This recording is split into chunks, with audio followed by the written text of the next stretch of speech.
नौशहरा में अब तक सैलाबी सूरत-ए-हाल से कितना नुकसान हुआ और लोगों को कैसे हिफाजती मकाम पर मुंतकिल किया गया।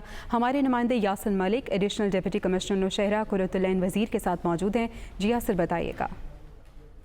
इस वक्त हम मौजूद हैं नौशहरा में और हमारे साथ मौजूद हैं एडिशनल डिप्टी कमिश्नर जनरल कुर्रतुल-ऐन वज़ीर। इन्होंने नौशहरा में घर घर जाके लोगों को मोटिवेट किया, उनको घर से निकाला और महफूज मकाम पर मुंतकिल किया। मैडम, ये बताइएगा कि किस तरह से आपने लोगों को महफूज मकामात पर मुंतकिल किया?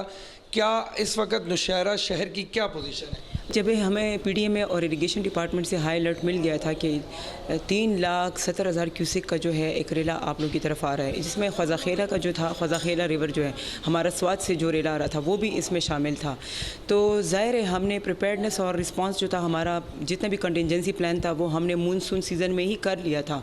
तहसील लेवल पे भी हमारा प्लान कंप्लीट था, सारे डिपार्टमेंट। बस ये था कि हमें मैसेज आएगा और हमने डिस्पर्स होकर काम करना है। तो ये जो अभी सिचुएशन बनी इसमें हमारे पास जो हाई अलर्ट इरिगेशन डिपार्टमेंट से हमें मिली कि आप लोगों के पास स्पेसिफिक जो है 5-6 घंटे हैं और इसमें आपने जो है जितने भी हाई प्रोन एरियाज़ जो हैं जो बहुत ही एजेस पे हैं बैंक ऑफ रिवर पे, वो आपने खाली कराने हैं।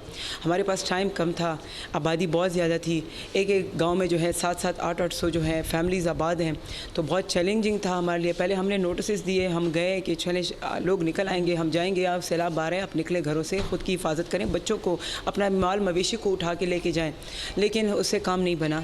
दोबारा जो है हमने फिर ये एक्सरसाइज की कि हमने जो है उसको ज़बरदस्ती निकालना था और उसके लिए फिर मुझे डंडा भी उठाना पड़ा। मैं एक एक घर भी गई हूँ, मैंने लोगों को भी निकलवाया। जहाँ पे भी किसी को अगर इवैक्यूएट कराना है तो रेस्क्यू फ़ौरन जो है बोट लेके वहाँ जाता, जो फ्लड में जो है कवर हो चुके थे, उन घरों की मैं बात कर रही हूँ।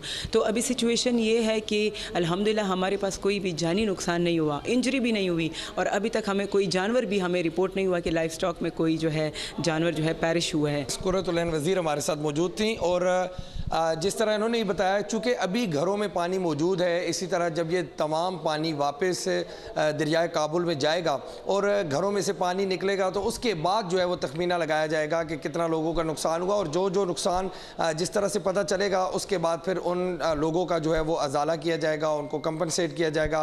वज़ीर आज़म शहबाज शरीफ ने आज विज़िट किया, उन्होंने भी यही हदायत जो है वो इंतज़ामिया को दी हैं कि जो लोगों को महफूज मकामात पर मुंतकिल किया जाए और उनके जो घरों का नुकसान हुआ है उसका तखमीना लगाया जाए ताकि उनका अजाला किया जा सके। जी।